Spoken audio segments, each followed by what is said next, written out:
तो फिल्म की शुरुआत में हमें रशियन सोल्जर्स को दिखाया जाता है जो अपने कैदियों को जेल तक ले जा रहे थे, और इन्हीं में एक कैदी था हमारा मेन हीरो क्राविन द हंटर। क्राविन एक आध दिन यहाँ पर गुजारता है और अगला दिन होने पे ही यहाँ के कैदी क्राविन के साथ छेड़छाड़ करने लग जाते हैं। क्राविन भी उनको खूब अच्छा सबक सिखाता है। यानी इन लोगों की लड़ाई हो जाती है और लड़ाई की वजह से अब क्राविन को लेकर आया जाता है सार्जेंट के पास। सार्जेंट को ये बात पता चली थी कि कैसे क्राविन ने उन दोनों को मारा है। उनकी हालत को देखते हुए सार्जेंट क्राविन से पूछता है, पहले तुम कौन थे और कहाँ काम करते थे? क्राविन ने बहुत अजीब से अंदाज में कहा, मैं हंटर हूँ और तुम जैसों का शिकार करता हूँ। ये कहते ही उसने सार्जेंट के ऊपर हमला कर दिया। वो उसे उठा कर मारता है और फिर उसके गले में चाकू स्टैब करते हुए उसे यहाँ से बाहर फेंक देता है और खुद भी इस जेल से बाहर निकलने में लग जाता है। यहाँ उसके भागने के अंदाज से हमें पता चला कि क्राविन के अंदर कुछ एक्स्ट्रा पावर्स भी है। जैसी बड़ी बड़ी जंप्स वो लगा रहा था, एक आम इंसान के बस की बात नहीं थी ये। वो किसी चीते की तरह तेज भागता था और दीवार पे तो वो ऐसे चढ़ रहा था जैसे उसका रोज का काम हो। चंद ही मिनट में वो बिना किसी के हाथ लगे वहां से भाग निकला। भागते हुए क्राविन के सामने आ गया एक बहुत ही बुरा बर्फ का तूफान। इससे लड़ते हुए इसी तूफान में एक भेड़िया भी उसके सामने आ गया जो उसका शिकार कर ही लेता, लेकिन क्राविन उसकी आंखों में गौर से देखने लगा। उसके ऐसे देखने पर भेड़िया डर सा गया और उसने क्राविन पे हमला नहीं किया। बाद में भागते हुए क्राविन अपने एयर जेट में आ गया। प्लेन में आते ही उसने किसी की रिपोर्ट दी कि मैंने काम पूरा कर दिया है और सार्जेंट को मार डाला है। इससे हमें अंदाजा हुआ कि वो कोई कैदी नहीं था, बल्कि वो अपने किसी मिशन को पूरा करने के लिए यहाँ कैदी बनकर आया था। सीन अब पास्ट में शिफ्ट होते हैं और हमें क्राविन और क्राविन के भाई की पास्ट लाइफ दिखाई जाती है। दिखाया गया कि आज कॉलेज सबमिट करने के लिए इन दोनों के फादर निकोलाई आए थे, जिन्हें देखकर ये दोनों हैरान हुए और कुछ ही देर में उन्हें वजह भी पता चल गई कि आज उनकी मॉम ने सुसाइड कर ली थी। ये सुनकर दोनों को शदीद सदमा हुआ। उन्हें लगा कि वो अपने मॉम के फ्यूनरल पे जा रही है, लेकिन उसके डैड इतने बेरहम थे कि उन्हें लेकर हंटिंग के लिए चले गए। जब क्राविन और उसके भाई ने इस बारे में पूछा तो उसके डैड ने कहा कि फ्यूनरल उनका होता है जिनकी डेथ होती है और तुम्हारी मॉम ने अपनी जान खुद ली है। वो इतनी आसानी से इस तरह की बातें इसलिए कर पा रहा था क्योंकि वो एक गैंगस्टर था और साथ ही वो ड्रग डीलर भी था। वो अपने बच्चों को अपने जैसा बहादुर बनाना चाहता था। वो इस टाइम अपने बच्चों को हंटिंग सिखाने के लिए इसलिए लाया था ताकि उसके बच्चे बेस्ट हंटर बने। ये लोग जानवरों को मार के जानवरों की खाने भी स्मगल किया करते थे, लेकिन क्राविन और उसके भाई दोनों को ये काम पसंद नहीं था। खैर अपने डैड की बात मानते हुए ये लोग शिकार के लिए आगे बढ़ जाते हैं। जिस शेर का शिकार करने ये लोग इस जंगल में आए थे वो शेर भी एकदम से इनके सामने आ गया। क्राविन उसे देखकर डरा नहीं। क्राविन ने उसके ऊपर बंदूक तानी और शेर की आंखों में देखने लगा और क्राविन के इस तरह देखने पर जैसे शेर भी एकदम से डर गया।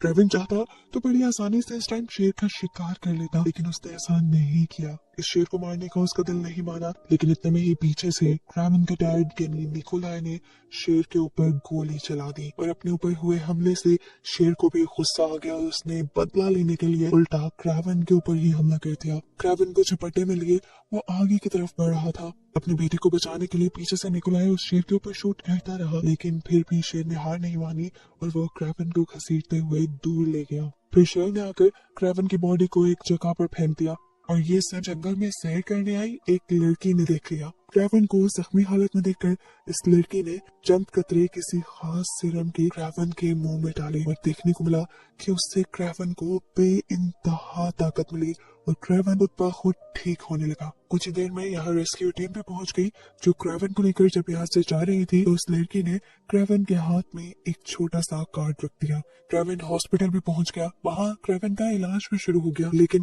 क्राविन की हालत इतनी ज्यादा क्रिटिकल थी कि वो मरने की स्टेज पे था। यहाँ तक कि डॉक्टर ने उसे डेड डिक्लेयर भी कर दिया, लेकिन हैरत अंगेज तौर पर चंद मिनट गुजरने के बाद ही एकदम से क्राविन जिंदा हो गया। जिंदा होते ही उसने अपने हाथ में उस कार्ड को देखा जो उस लड़की ने उसे दिया था। इसी वक्त हम देखते हैं कि क्राविन के डैड और भाई भी उससे मिलने आए। उसका भाई उससे जिंदा देखकर बेइंतहा खुश था। क्राविन बेशक से जिंदा हो गया था, लेकिन क्राविन की हालत इतनी ठीक नहीं थी। लेकिन फिर भी उसके डैड क्राविन को हॉस्पिटल से निकाल कर घर ले जाते हैं। घर में क्राविन के डैड ने उसके लिए एक सरप्राइज रखा था। सरप्राइज था उस शेर का मुंह जिसने क्राविन के ऊपर हमला किया था। क्राविन उसे मारना नहीं चाहता था, लेकिन उसके डैड ने उसका बदला लेने के लिए शेर को मार डाला और ये जानकर क्राविन को बहुत गुस्सा आया और उसने अपने डैड से बोला, डैड आपको ये नहीं करना चाहिए था, आपको उसे नहीं मारना चाहिए था। ये सुनकर उसके डैड और भी गुस्से से तिलमिला गए और उन्होंने गुस्से से क्रेवन को अपने से दूर कर दिया। क्रेवन अपने कमरे में चला गया। कमरे में जाते ही उसने अपनी पैकिंग शुरू कर दी और साथ में वो कार्ड भी रखा जो लड़की ने उसके हाथ में दिया था और रात के अंधेरे में वो यहाँ से निकल गया। क्रेवन को जाते हुए उसका भाई देख रहा था, उसे रोकता है और कहता है, भाई आप उसे छोड़कर नहीं जा सकते। लेकिन तब क्रेवन ने उसे समझाया, देखो मैं तुमसे ज्यादा दूर नहीं जा रहा, वहाँ जा रहा हूँ जहाँ हमें मॉम लेकर जाती थी। ये कहते ही वो निकल गया। ये जगह एक जंगल थी जहाँ उनकी मॉम उन्हें लेकर जाया करती थी। वो जगह जंगल में थी। जंगल में पहुंचते ही क्रेवन को एक बड़ी मुसीबत का सामना करना पड़ गया। उसके सामने बहुत सारे बैल आ गए जो भाग रहे थे। उनसे बचने के लिए क्रेवन अपना सर नीचे करके खड़ा हो गया, लेकिन आंखें बंद करने से मुसीबत थोड़ी ना टलती है। हैरान कन तौर पर उसकी आंखें बंद करने से मुसीबत टल गई। उसे किसी भी बैल ने हिट नहीं किया। जब उसने सर ऊपर करके देखा तो एक बैल उसे बचाने के लिए उसके सामने खड़ी हुई थी। वो हैरान होकर इस बैल की आंखों में देखता रहा और फिर बैल साइड से होकर चली गई। वो आगे बढ़कर उस कैंप में आया जहाँ उसकी मॉम उनको लेकर आया करती थी। ये जगह बेइंतहा खूबसूरत थी और उसने अब इस जगह रहना शुरू कर दिया। यहाँ पे जानवरों के साथ उसने अपनी एक नई जिंदगी बना ली। उसने जंगल को अपना घर और इन जानवरों को अपना साथी मान लिया। एक दिन जब उसने देखा कि हिरन भाग रही है, उसने हिरन के पीछे हिरन की तरह ही भागना शुरू किया और तब उसे रियलाइज हुआ कि उसके अंदर कोई अजीबोगरीब ताकत है जिसकी वजह से वो हिरन की तरह तेज भाग सकता है। शेर जितनी उसके अंदर ताकत है और बंदरों की तरह बड़े बड़े जंप करके वो लंबे लंबे ऊंचे दरख्तों पे भी चढ़ सकता है। ये सब करते हुए उसे अब बहुत मजा आने लगा था। एक दिन उसने देखा कि जंगल में दो शिकारी आ गए हैं और उन्होंने भैंसों के ऊपर हमला करके उनके सर काट लिए। ये देखकर क्रेवन को बहुत ज्यादा गुस्सा आया। वो हंटर्स के करीब आया और उन्होंने हंटर्स से कहा, तुम्हें ऐसा नहीं करना चाहिए था। हंटर्स उसके एटीट्यूड को समझ नहीं पाए और हंटर्स ने उसके ऊपर ही बंदूक तान दी। ये देखकर क्रेवन को भी गुस्सा आ गया और उसने इन दोनों शिकारियों के ऊपर हमला कर दिया। उन्हें पकड़कर इतनी बुरी तरह से पीटा कि आखिर ये दोनों मर ही गए। और उस दिन के बाद से उसने ठान लिया कि अब वो किसी हंटर को जिंदा नहीं छोड़ेगा। सीन कट होकर हमें प्रेजेंट में क्रेवन को दिखाया गया जो अब अपने प्लेन के जरिए इसी जंगल में आया है। आज भी वो देखता है कि जंगल में बहुत से रशियन माफिया हंटर्स आए हैं जो भैंसों का शिकार करके उन्हें ले जा रहे हैं। ये देखकर क्रेवन को गुस्सा आया और क्रेवन ने उन्हें रोकने की कोशिश की। यहाँ उनके लीडर ने क्रेवन से कहा, तुम हमारे रास्ते से हट जाओ, नहीं तो हम तुम्हारे ऊपर ही गाड़ी चढ़ा देंगे। क्रेवन ने उसकी बात पे ध्यान नहीं दिया। इन लोगों ने भी गाड़ियां चला ली और क्रेवन ने चलती गाड़ियों के अंदर जाकर इनके साथ लड़ना शुरू कर दिया। क्रेवन यहाँ पर उस ट्रक को बचाने में तो कामयाब हो गया, लेकिन वो इनके लीडर की गाड़ी को नहीं रोक पाया। लेकिन जाने से पहले उसने उस गाड़ी का नंबर जरूर नोट कर लिया। सीन कट होकर अब हमें उसी आदमी को, उसी लीडर को अपने ऑफिस में दिखाया गया। वो अपने बॉस से मिलने के लिए आया था, उन्हें रिपोर्ट करने आया था अच्छे काम की। लेकिन जैसे ही कुर्सी पीछे मुड़ी तो वो इंसान हैरान परेशान रह गया क्योंकि यहाँ पे उसकी बॉस की जगह क्रेवन था। वो इस बात पे भी हैरान था कि क्रेवन उससे पहले यहाँ कैसे पहुंच गया। क्रेवन न सिर्फ उससे पहले यहाँ पहुंचा था बल्कि यहाँ आते ही उसने इस आदमी के बॉस को भी मार डाला था। वो अब आंद्रे से पूछता है, तुम्हें किस तरह मारा जाए? रुको मैं अपनी डायरी देख लूं, तुम मेरी लिस्ट में हो भी या नहीं। उसने अपनी डायरी देखी तो ये सामने खड़ा हुआ आदमी भी उसकी डायरी में था। असल में डायरी में क्रेवन उन सारे बुरे लोगों के नाम लिखता था जिनको वो मारना चाहता था। डायरी से इस आदमी का नाम काटते ही उसने गन उठाकर इस आदमी को शूट किया और मार डाला, जिसके बाद वो बड़ी ही सफाकी से इस कमरे से निकल गया और हमें उन दोनों आदमियों की लाश दरवाजों से लटकी दिखाई दी। अब सीन कट होकर फाइनली सालों बाद हमें उसी लड़की को दिखाया जाता है जिसने क्रेवन की जान बचाई थी कुछ जादुई सिरम उसके मुंह में डालकर। ये लड़की बड़ी हो गई है और अब एक जानी मानी लॉयर है। आए दिन इस फील्ड में उसे काफी थ्रेट्स मिलते हैं और उसके काफी सारे दुश्मन भी बन गए हैं। लेकिन खैर यहाँ पर एंट्री करता है हमारा हीरो क्रेवन उस वक्त में जब ये लॉयर अपने दोस्त की फ्यूनरल पे थी। यहाँ पर आकर क्रेवन ने उसे बताया कि मैंने तुम्हारी दोस्त के मुजरिम को मार डाला है, मैंने उस रशियन सर्जेंट को मार डाला जिसने तुम्हारी दोस्त का रेप करके उसे मारा था। ये सुनकर वो हक्का बक्का रह गई। क्या क्रेवन सच बोल रहा था? उसे यकीन नहीं आया। वो घर गई और घर जाते ही उसने रिसर्च की। क्रेवन की बात बिल्कुल सच थी। किसी हंटर नामी पहचान के शख्स ने उसकी दोस्त के मर्डर को मार डाला था और इस चीज से वो जान गई कि हंटर कोई और नहीं हमारा क्रेवन ही है। क्रेवन ने लॉयर को वो कार्ड भी दिखाया था जो लॉयर ने बचपन में उसके हाथ में रखा था। ये देखकर वो शौक रह गई कि उस लड़के ने आज तक उसे याद रखा हुआ था। यहाँ पर अब वो लड़की क्रेवन से कहती है, मैं जान ली हूँ तुम ही हो हंटर जो सारे माफियाज को मार रहे हो, लेकिन मेरी नजर में तो तुम भी मुजरिम हो, मर्डर तो तुम भी कर रहे हो। जवाब में क्रेवन ने कहा, मुझे इससे फर्क नहीं पड़ता। वो अब अपनी डायरी निकाल के इस लॉयर को देता है और उससे कहता है, कि तुम इस फील्ड में हो। आए दिन मुजरिम तुम्हारी अदालत से छूट जाते हैं। बस मैं चाहता हूँ कि तुम उन मुजरिमों का नाम मुझे इस डायरी में लिख दो, ताकि मैं उन सारे बुरे लोगों का इस दुनिया से सफाया कर दूं। ना चाहते हुए भी ये लॉयर वो डायरी पकड़ चुकी थी। सीन कट होकर अब हमें रायने नाम के एक आदमी से मिलवाया जाता है, जो भी एक माफिया ही है। हर तरह के बुरे काम में तो वो इन्वॉल्व रहता है। अब यहाँ उसे एक हैरान कर देने वाली खबर ये पता चलती है कि उसका सबसे बड़ा दुश्मन, जो कि गैंगस्टर था, उसे किसी ने मार दिया है। ये बात जानकर वो हैरान हुआ। कौन बहादुर हो सकता था जिसने उस शख्स को मार दिया? उसे अपने दुश्मन की मौत से कुछ लेना देना नहीं था, लेकिन अब वो अपने आदमी से कहता है कि हमें उस आदमी से हाथ मिला लेना चाहिए जिसने हमारे दुश्मन को मारा, नहीं तो वो एक दिन हमारा भी काम करना मुश्किल कर देगा। साथ ही साथ अब राइनो अपने दुश्मन के बिजनेस को भी टेक ओवर करना चाहता था। वो जब उस आदमी के यानी अपने दुश्मन के आदमियों से मिलने गया तो गुस्से में उन्होंने राइनो को गोलियों से भून डाला, लेकिन हैरान कुन तौर पे राइनो को कुछ भी नहीं हुआ। वो मरा ही नहीं। उसका जिस्म देखने पे पता चला उसका जिस्म तो जैसे किसी पत्थर का बन गया था। और ये काम किया था उसने किसी अजीब तरह के सीरम को अपने अंदर इंजेक्ट करते हुए। जब ये लोग राइनो की बॉडी को देखकर हैरान हो रहे थे, तभी मौका देखते हुए राइनो के छुपे हुए स्नाइपर्स ने उनके ऊपर गोलियां मार के उन्हें भी मार डाला। अब यहाँ पर जिंदा बचा था एक ही मॉरिस नाम का आदमी, जो डर कर राइनो के साथ हाथ मिला लेता है। शाम हो गई। देखने को मिला कि क्रावन के डैड यानी निकोलस ने भी मॉरिस को अपने पास बुलाया है बिजनेस डील के लिए। अब जैसा हम जानते हैं कि वो तो पहले से ही राइनो के साथ हाथ मिला चुका था, तो वो राइनो के दुश्मन यानी निकोलस के साथ क्या करता? मालूम हुआ कि वो राइनो के ही कहने पर निकोलस को मारने के लिए आया है अपने आदमी लेकर। उसके एक ही इशारे पर उसके आदमी यहाँ निकोलस के आदमियों के ऊपर हमला शुरू कर देते हैं, लेकिन निकोलस के ही पास आकर उसे मारना इतना भी आसान नहीं था। निकोलस ने यहाँ मॉरिस और उसके सारे आदमियों को मरवा दिया, और ये बात जानकर अब राइनो गुस्से से पागल हो गया। खैर उसी दौरान अब राइनो को खबर मिलती है कि उस आदमी का इन्होंने पता चला लिया है जिसने राइनो के दुश्मनों को मारा था। जिसके बारे में जानकर वो कुछ बोला तो नहीं, लेकिन उसके एक्सप्रेशन बता रहे थे कि उसके दिमाग में अब बड़ी गेम चल रही है।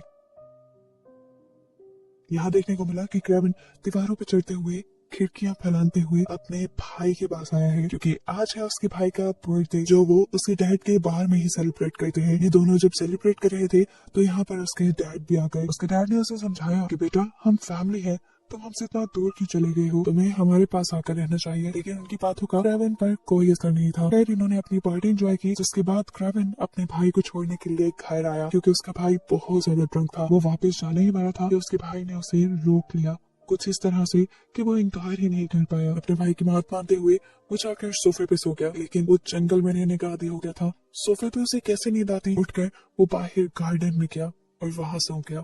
सुबह जब उसकी आंख खुली तो वो अपने भाई को जगाने के लिए आया, लेकिन उसे देखने को क्या मिलता है कि उसका भाई तो बेड पे है ही नहीं, और बेड पे खून के निशान है, जिसका साफ मतलब है कि कोई उसके घर में घुसकर उसके भाई को किडनैप करके ले गया है। शुक्र था कि वो लोग अभी दूर नहीं गए थे। क्रेवन की नजर उनके ऊपर पड़ गई और क्रेवन ठीक अपने भाई के कमरे से ही बिल्डिंग के नीचे जंप करते हुए उनके पीछे भागने लगा। क्रेवन इनकी गाड़ी को रोकने की अब कोशिश में था। वो गाड़ी के ऊपर चढ़ के गाड़ी की फ्रंट विंड तोड़ने की कोशिश करता है, लेकिन ये बुलेट प्रूफ थे। उसने खिड़की भी तोड़ने की कोशिश की, लेकिन बदकिस्मती से वो एक झटके से कार से नीचे गिर गया, और ये लोग कार भगाते हुए उसके भाई को वहां से दूर ले गए। आगे जाने पे ये लोग हेलीकॉप्टर के जरिए उसके भाई को कहीं और लेकर जा रहे थे। क्रेवन ने अपने भाई को बचाने के लिए पास पड़ी एक शिप में से रस्सी की सीढ़ी उठाकर उस हेलीकॉप्टर के ऊपर चढ़ने की भी कोशिश की, लेकिन हेलीकॉप्टर की तेज स्पीड ने उसका ये इरादा नाकाम कर दिया और वो पानी में गिर गया।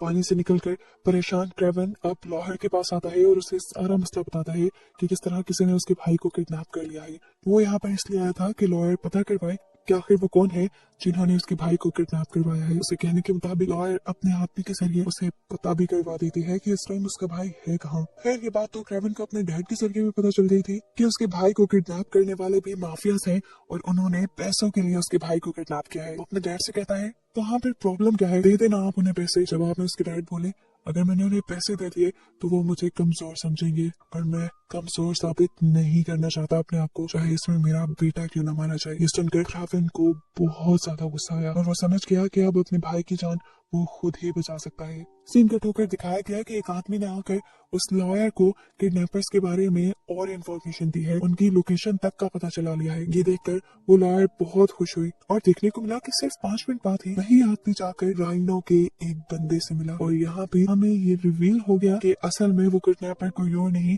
बल्कि राइनो के ही आदमी है और राइनो किसी तरह क्रावन को ट्रैप करना चाहता है, इसीलिए वो अपनी सारी इंफॉर्मेशन खुद ही क्रावन तक पहुंचा रहा है ताकि क्रावन उसका पीछा करते करते उस तक पहुंचे। अब राइनो के प्लान के बिल्कुल मुताबिक वो लॉयर क्रावन को किडनैपर्स की लोकेशन बताती है और क्रावन उसकी बताई लोकेशन पे अपने भाई को बचाने के लिए भी पहुंच जाता है।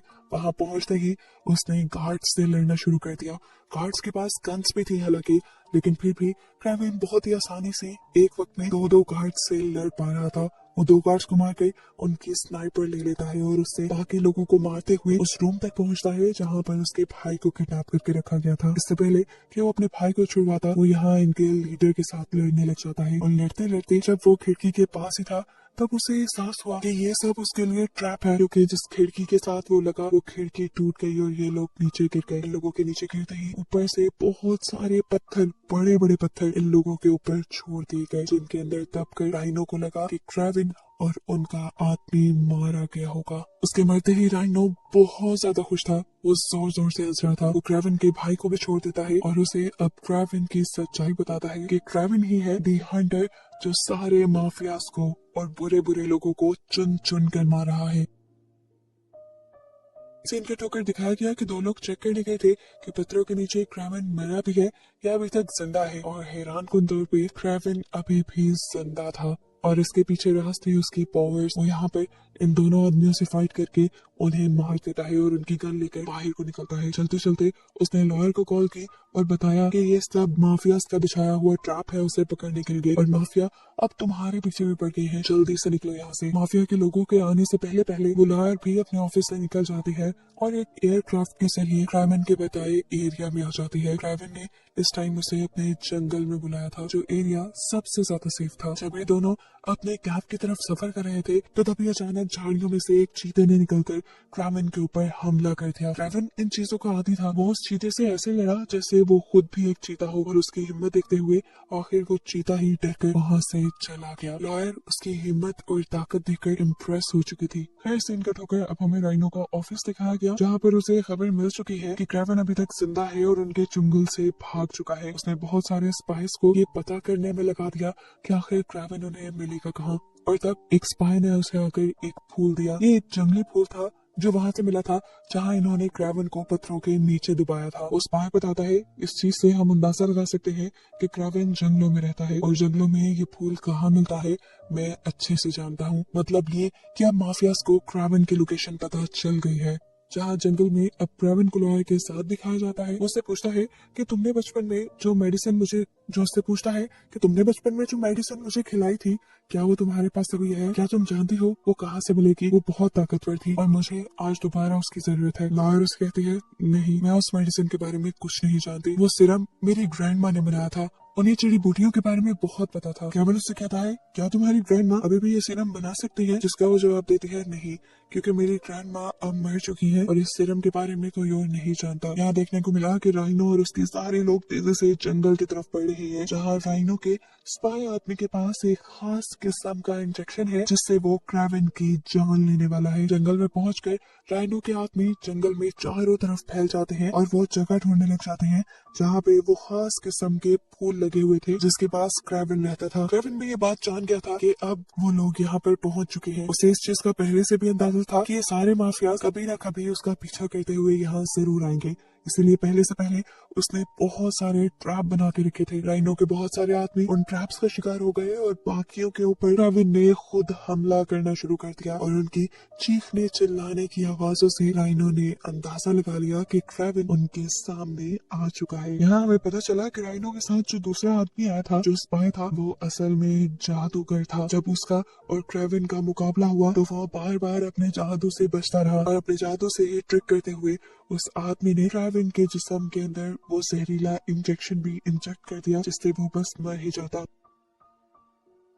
ये जादूगर अब गिरे हुए क्रावन के ऊपर शूट भी करने वाला था लेकिन उससे पहले ही हमें गोली की आवाज सुनाई थी और देखने को मिला कि लॉयर ने पीछे से इस आदमी के ऊपर ही हमला करके इसे मार दिया था। जिसके बाद वो अब जख्मी क्रेविन के पास आई। वो मरने की स्टेज पे था कि ठीक वक्त पर इस लड़की ने उसे दोबारा वही सीरम पिलाया जो उसकी दादी ने बनाया हुआ था। यानी पहले उसने झूठ बोला था कि ये सीरम उसके पास नहीं है, ये सीरम उसके पास था, जिसकी मदद से उसने इस मरतबा भी क्रेविन की जान बचा ली है। उस मेडिसिन को पीते ही क्रेविन को दोबारा से होश आ गया और वो जिंदा हो गया। ना सिर्फ जिंदा हुआ, उसके सारे जख्म भी अब ठीक हो चुके थे। दूसरी तरफ राइनो को दिखाया जाता है जिसे अपने आदमियों के जरिए ये बात पता चली कि उस जादूगर ने क्रेविन की जान ले ली है। ये जानकर वो बहुत खुश हुआ और सब लोगों को लेकर वापस आने लगा क्योंकि उसका मिशन पूरा हो चुका था। अब उसका कोई ऐसा दुश्मन नहीं रहा था जो उसे मार सके। ये लोग इस जंगल से बाहर निकल ही रहे थे कि एक बड़ी मुसीबत इनके सामने आ गई। भैंसों का एक बहुत बड़ा झुंड इनकी तरफ बढ़ने लगा। इन्हें देखकर राइनो घबरा गया और राइनो ने अपने जिस्म में वही सीरम इंजेक्ट किया जिससे वो पत्थर का बन जाता है। देखते ही देखते सारी भैंसें उनकी गाड़ियों के ऊपर हमला कर देती हैं, जिसकी वजह से उनकी गाड़ियां भी टूट जाती हैं और उसके काफी आदमी भी मारे जाते हैं। लेकिन खुद राइनो आगे से भैंस से भी ज्यादा बड़ा बन गया था। वो एक पत्थर का बन गया था। यहाँ अब क्रेविन ने भी एंट्री कर ली थी राइनो को मारने के लिए। राइनो उसे देखकर और भी ज्यादा गुस्से में आ गया। क्रेविन उसके इतने बड़े जिस्म से भी बिना डरे उसके ऊपर आकर हमला करने लग जाता है। लेकिन साफ जाहिर था कि इस टाइम क्रेविन की ताकत कम थी और इस आदमी की ताकत ज्यादा। इस टाइम क्रेविन भी समझ गया कि उसे ताकत से नहीं बल्कि दिमाग से लड़ना होगा। वो एक रॉड से राइनो के जिस्म के उस हिस्से पर हमला करता है जहाँ से वो अपने अंदर सीरम इंजेक्ट किया करता था। ऐसा करने पे वो कमजोर पड़ गया, जिसके बाद रावण ने उसे रस्सी से बांधा और उसकी रस्सियों को गोल गोल घुमाकर भैंसों के सींग के साथ बांध दिया। भैंसें जो पागलों की तरह भाग रही थी वो राइनो को घसीट घसीट कर यहाँ से ले जाने लगी। गोल गोल घूमते हुए घिसटते हुए उसकी हालत बिल्कुल पतली हो गई। यहाँ राइनो बिल्कुल मरने वाला था, लेकिन क्रेविन को उस पे अभी भी इतना शदीद गुस्सा था कि वो गोलियां मार के उसकी जान लेना चाहता था। लेकिन ठीक वक्त पर आकर यहाँ क्रेविन के भाई ने उसे रोक दिया और तब क्रेविन ने राइनो से सवाल किया कि बताओ वो कौन था जिसने मेरी वीडियो तुम तक पहुंचाई थी, जिसने तुम्हें मेरे बारे में बताया। ये सुनकर राइनो हंसने लगा और बोला तुम नहीं जानते, वो तुम्हारे डैडी थे जिसने तुम्हारे बारे में मुझे बताया था। ये सुनकर क्रेविन तो जैसे टूट सा गया। क्रेविन अपने डैड की इस घटिया हरकत के पीछे वजह जानने के लिए जब उनके पास गया तो डैड ने बताया कि मैं पहले से ही जानता था तुम माफियाज को, बुरे लोगों को मार रहे हो और मेरे बिजनेस में सबसे बड़ा दुश्मन था राइनो। ना मैं उसे हरा पा रहा था और ना ही उससे दोस्ती का हाथ मिला पा रहा था। फिर एक दिन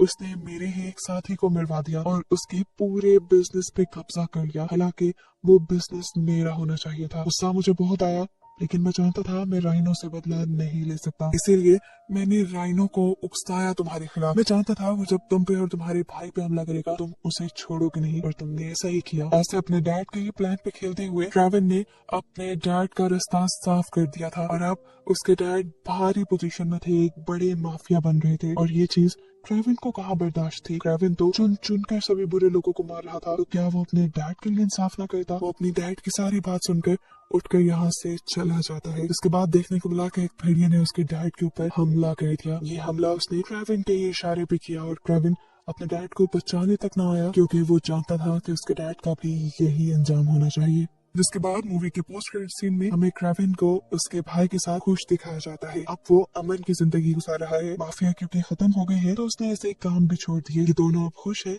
और इन्हीं को दिखाते हुए ये मूवी यहाँ खत्म हो जाती है।